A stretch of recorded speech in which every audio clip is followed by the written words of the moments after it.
I mentioned the hierarchical nature of classification. At this level, we can consider families that have this ending ACEAE. They're highlighted on the inset here. Myrtaceae, Vaucasiaceae, Melastomataceae, Cryptoroniaceae, and so on.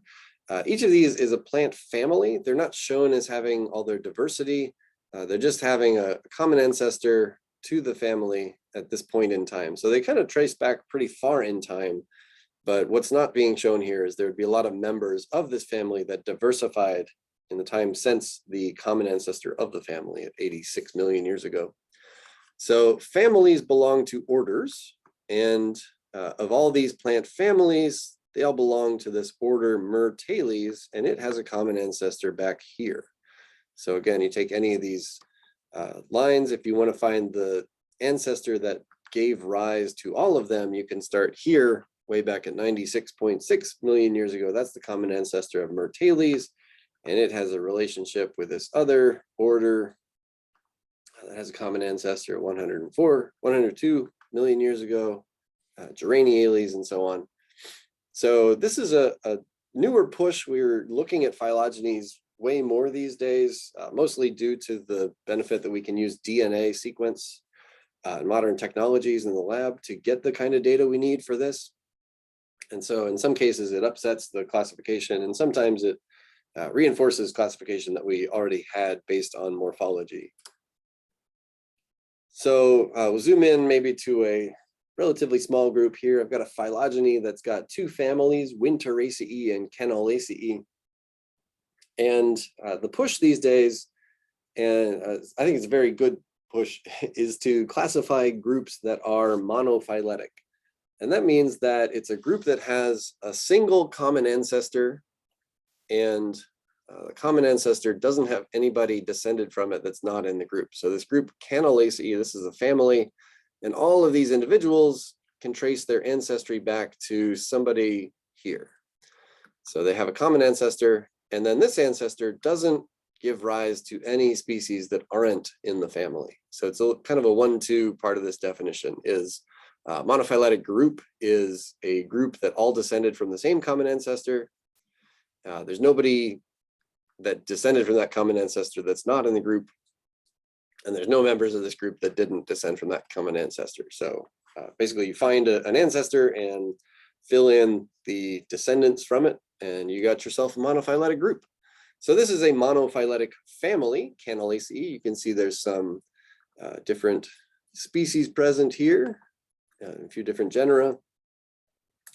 And you can also do the same thing with larger groups, with smaller groups. You can have a monophyletic order, as we saw before, or a monophyletic genus. So the box here around Drymes, this is a genus, and it has a common ancestor in this lineage, and everybody is descended from it. You might notice on here, there are some exceptions where not everything is, in fact, a monophyletic genus on here. So maybe I'll highlight some of them. Down here, we've got Bobia, and there's another Bobia and Bobia. So these Bobia, if we trace them back to their common ancestor, would be here. And the common ancestor of those Bobia species is also the common ancestor of Exospermum, Zygoganum. So that's actually not a monophyletic genus as it's drawn on the phylogeny. So sometimes that means that the phylogeny needs more work. Sometimes it means that the classification needs to be changed. We'll kind of take this a little bit at a time. But basically, if we're classifying using this as our criterion, we need our classification categories to be monophyletic. That means that we're aware of evolution as we're making these categories. We're cognizant, we're giving some priority to the idea that natural groups have to have a common ancestor. And we want to be aware if there are any groups that look similar because they don't have a common ancestor, that would be something we want to be aware of. We don't want to trick ourselves into classifying groups that are not natural. So we'll kind of describe that as we go. A lot of times this has led to some changes in the way we classify species. So this is the sage genus Salvia. And it turns out that in the process of studying this genus, which is widespread, very significant, it's got some economically important plants in the group. So the culinary sage is part of it. In studying this, they have this phylogeny. And if you trace the common ancestor of all the salvia, if you trace them all back to here, that's the common ancestor of salvia. And it was also the common ancestor of Perovskia, common ancestor of rosmarinus, common ancestor, and so on. Probably the biggest wave that this made was a reclassification of the plant known as rosemary. So the common name stays the same. That's actually kind of a benefit of common names. This is still the culinary herb rosemary, but it's now getting kicked out of the genus rosmarinus and put into the genus salvia. So after some name changes, everything here now has the genus name salvia, and that then becomes a monophyletic genus. There are some noteworthy shared features sometimes in groups that are not descended from a common ancestor. So this is what's known as convergent evolution, where the same feature arises in different groups, but not because of inheriting it from a common ancestor. So we'll see this when we get to woody plants. This is a reproductive structure known as a catkin, where a collection of male flowers that produce pollen are on these dangly reproductive axes. And it's present in some members of this order here, Phagales, the oaks and birches, and also present in Malpighiales, the willows and cottonwoods. And very similar features. You would look at those and probably think, if you were looking just at this feature, you'd think those definitely have to belong to the same group. But it turns out they're very distantly related. The common ancestor of Phagales and Malpighiales goes way back here. Can't quite see the time on that, but maybe this 125 million years ago. So long time since their common ancestor. And the common ancestor did not have this feature, because of all the other plants that descended from that common ancestor that don't have the feature. So convergent evolution can be a real problem for classification. It's one of the biggest things we have to fight against as we get new evidence from DNA, is to basically learn that morphological similarity isn't always an indicator of common ancestry.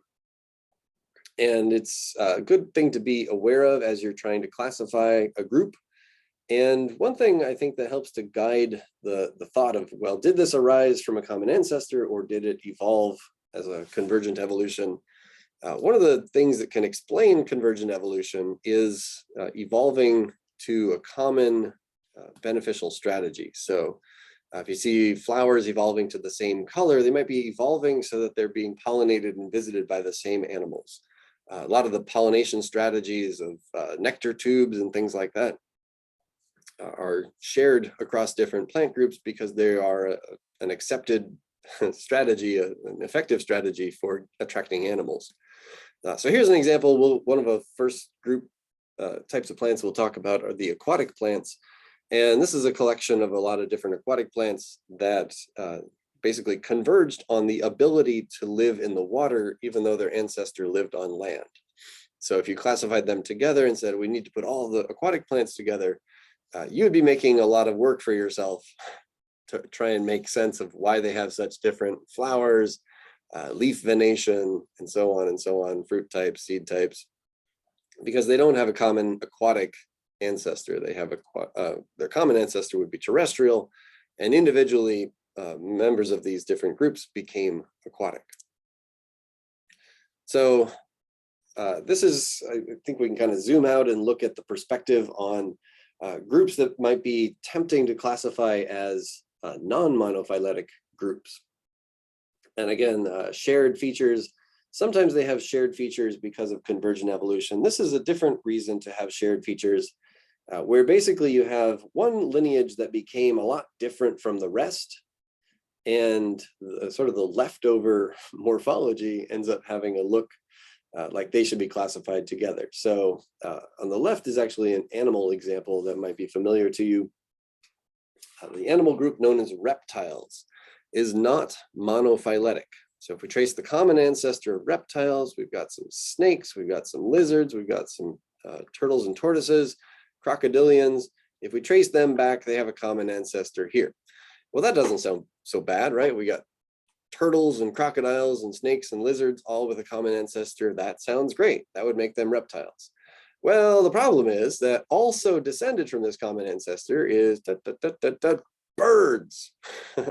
So maybe you're familiar that birds descended from the group known as dinosaurs, and dinosaurs kind of started off reptilian, and modern interpretations have them becoming a lot more bird-like by the time they died out. And not all of them died out. Some of them became birds, became today's birds. So if you call reptiles a group separate from birds, you are describing a non-monophyletic group. And so the coloring on here is a modernized version of reptile classification, and the colors are actually monophyletic groups. So we have the sphenodons here, it's a rare group of Tuatara. We've got the squamates, the reptiles and snakes have lizards and snakes have a common ancestor. The turtles and tortoises, the testudinis, have a common ancestor, explains their shared, rather bizarre morphology. The crocodilians have a shared common ancestor. And if you do it this way with these different colored categories, then you can treat those groups as independent from birds, which they are. So they have their own more recent common ancestors, but the common ancestor here would be the common ancestor of birds and reptiles. A little bit more of a plant example here. Land plants are descended from ancestors that would be classified as green algae. And the green algae are very diverse, but green algae plus land plants, they have a common ancestor way back here. And so it doesn't help us to describe green algae as a group, because the ancestor of green algae is also the ancestor of land plants. So kind of the same thing here. So, and sometimes we end up making bigger groups for convenience. Sometimes we end up cutting up big groups into smaller groups for convenience, and that's what's happening in these cases. In some cases, sometimes really noteworthy cases, there's been a big shift in the classification. This is one of the most notorious plant examples where this plant family known as Scrophulariaceae used to contain all these things that are boxed up here. These all used to be within Scrophulariaceae, and you can see that they're distributed very, very broadly across the phylogeny of this group, the mint family and the relatives. And that wasn't going to work because the common ancestor of those former Scrophulariaceae also gave rise to Solanaceae, the tomatoes and potatoes. It's in there somewhere. Mint family, I think, is in here somewhere. There we go. Lamiaceae, the mint family. So that wasn't very useful. So to preserve these other families, mint family and others, in order to do that, some of these groups were expanded, some were contracted. We'll talk about them, but basically the current Scrophulariaceae is a lot smaller and is now, in fact, a monophyletic group with a common ancestor there. So sometimes lots of shifts ends up making people unhappy in a lot of cases, but the goal, the long-term goal, is to describe groups that are monophyletic, that are going to be stable into the future, and that tell us something about evolution.